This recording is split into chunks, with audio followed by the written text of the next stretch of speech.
Mabilisang vlog mga suki.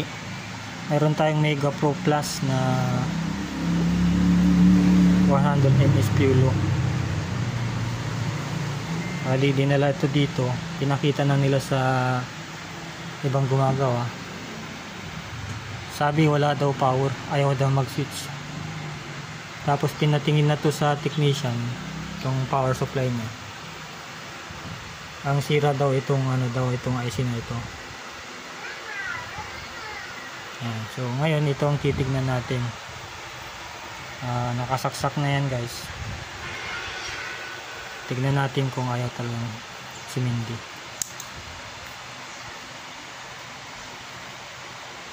Wala. Check natin.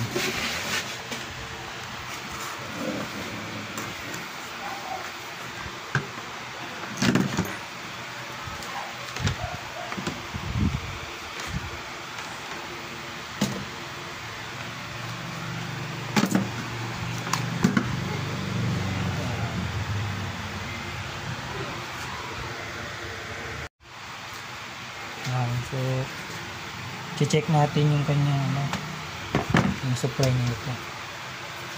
Una tatanggalin natin yung tanggalin natin itong galing sa power supply. Tapos ito. Tapos i-check natin to.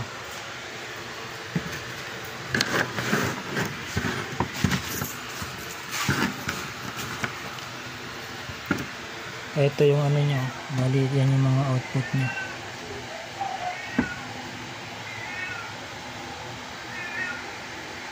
Ayan. So i-check natin yan kung may supply, no.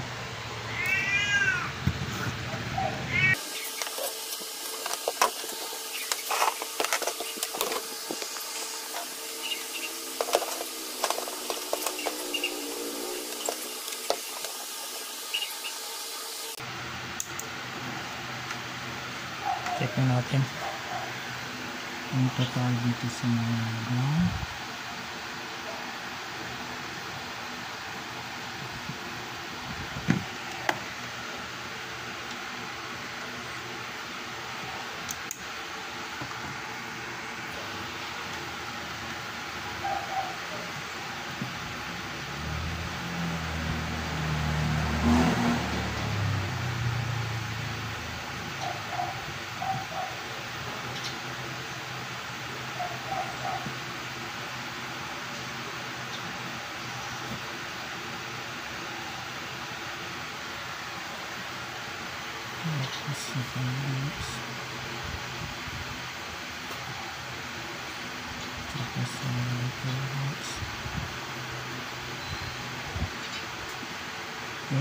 sa negative 12 volts meron din, 3.3 meron din.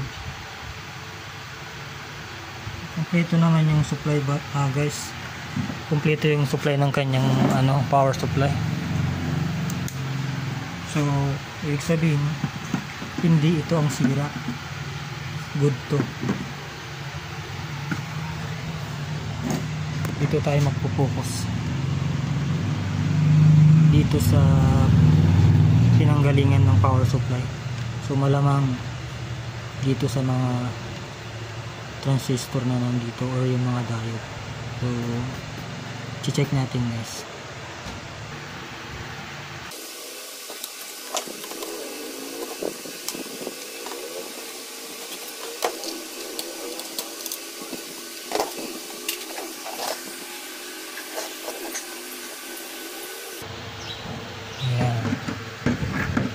Okay, so mag-check tayo ng transistor.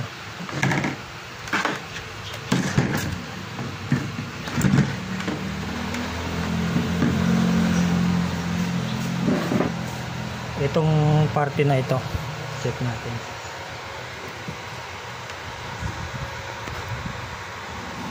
Ito yung magkatabing transistor dyan.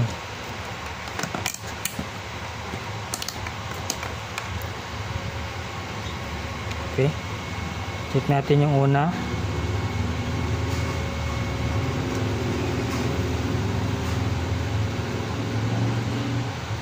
Okay lang naman. Yung pangalawa ito.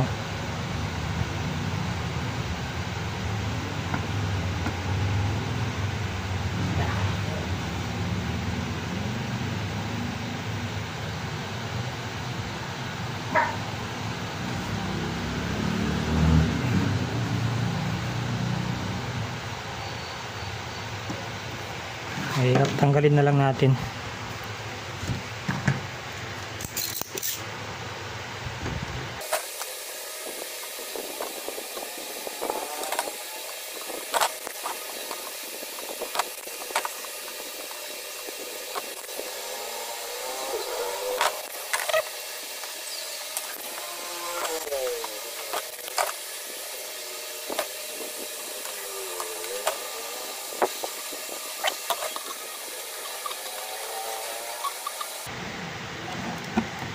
Yun.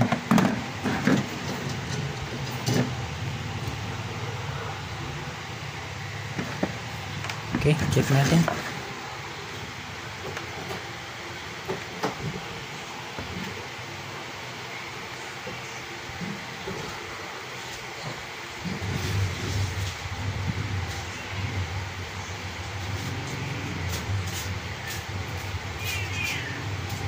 Ito.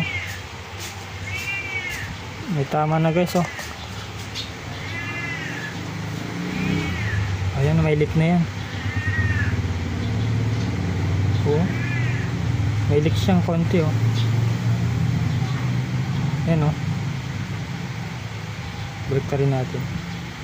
Yun. Sira na to. Sira na to guys.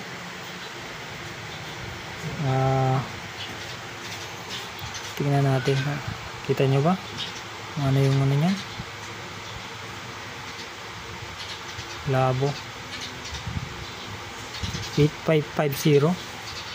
Oo. 8550 to.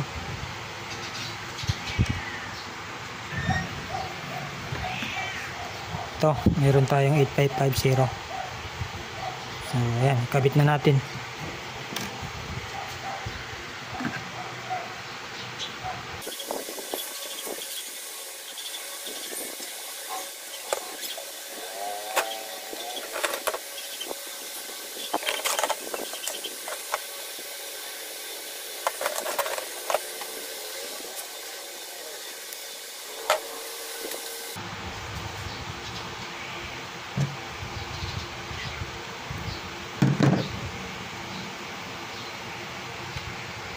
Okay, ikabit na natin to.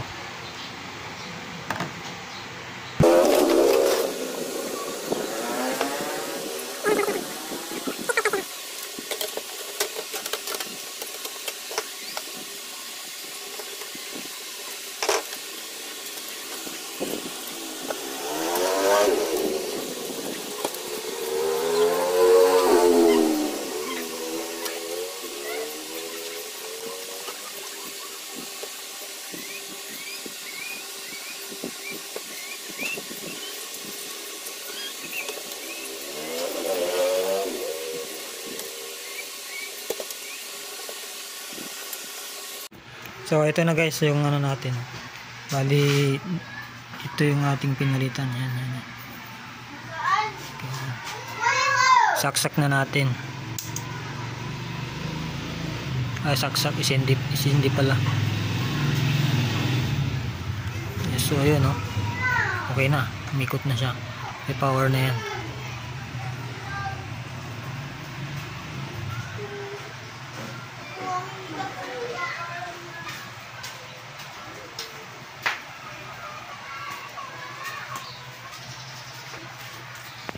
Ayan, okay na yan. So, thank you guys.